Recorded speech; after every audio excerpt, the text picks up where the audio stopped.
Hey everybody, it's State Representative Jim Nash, and we wanted to put this film together for you to talk to the different brewers, to talk about the value of freeing the growler from their perspective, the things that they have done, the successes that they've seen from many of the beers that you see in front of you, and why growlers matter to them. I think you'll see what I see and so many see, that freeing the growler is going to expand experimentation, it's going to find new beers to bring to people in Minnesota, and it's going to give these folks the competitive advantage that they need. We are asking the major brewers here in the state of Minnesota this one question.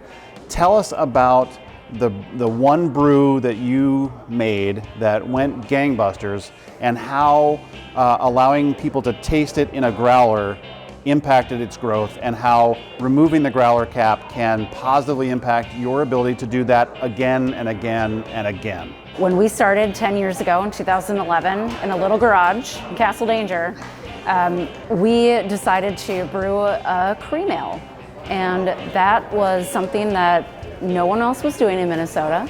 We sold it in growlers out of our little 700 square foot garage, and people kept asking for it and asking for it and asking for it. The cream ale is our #1 seller.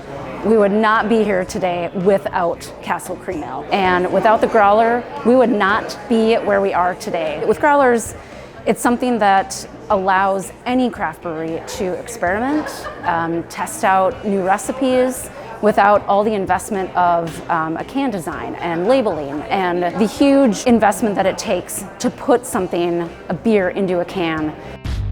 A lot of people know Surly Darkness as a beer, and it's kind of synonymous with the Surly brand. We were able to sell growlers, 14 years ago, and that's when we launched that beer. I hand numbered all the bottles. We sold 500 bottles, 750s. It's all something that grew organically, and I think to me that's such a big part of beer culture and growlers, is this organic growth of people being excited about things that you're making, beers that you're brewing. And we built a whole community, a whole culture. I think we're integral in building some of that early Minnesota craft beer culture.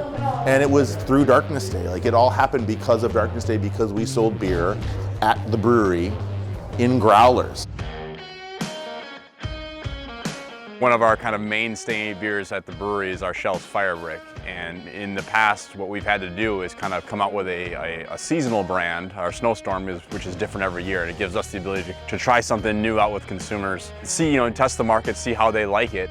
And then if the consumer is really drawn to it, then we have to go back and then create as essentially a year round. And now the Fire Brick is one of our core brands, and we essentially thrive off that brand. So by having a growler opportunity now, it essentially gives us the opportunity to try that more often than just a large-scale seasonal. You get to try to do small batches and things like that, and you get that direct consumer feedback almost immediately.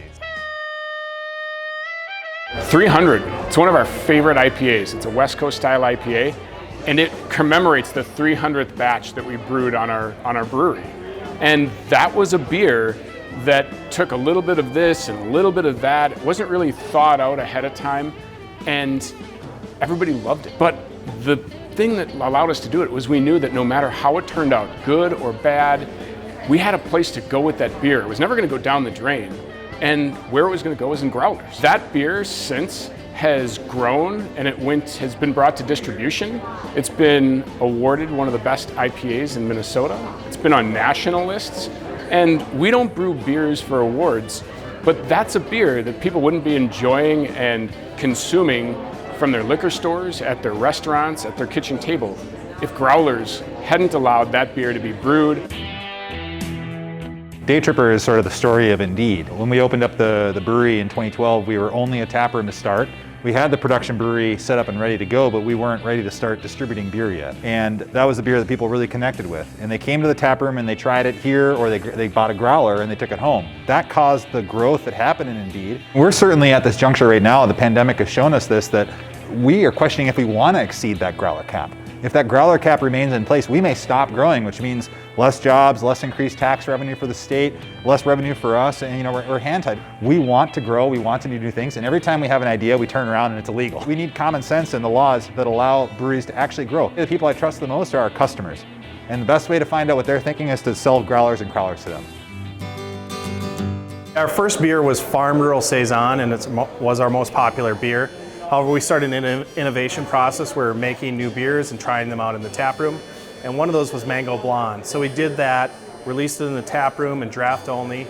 And consumers started trying it, and the phone started ringing, and people are like, hey, I really love that beer. And actually now, Mango Blonde is our top seller. Having growlers to go really is important for our innovation process. So we need to be able to experiment with those batches, put it in growlers, get consumer feedback.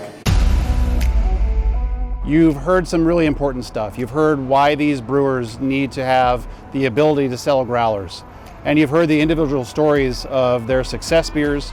You've maybe seen for yourself why this is important. The takeaways that I would really like you to have is that this is a very minor change to our statutes that will allow these brewers to meet the needs of their customers. They will be enabled to sell growlers, that experimentation piece that we've all talked about. And I hope the success stories that you've heard of those individual test beers that they weren't quite sure were gonna work out have blossomed into huge successes. So I hope this documentary has driven home those points. If you have questions, reach out to me. If you have questions, reach out to your state representative or your senator and ask them to help free the growler.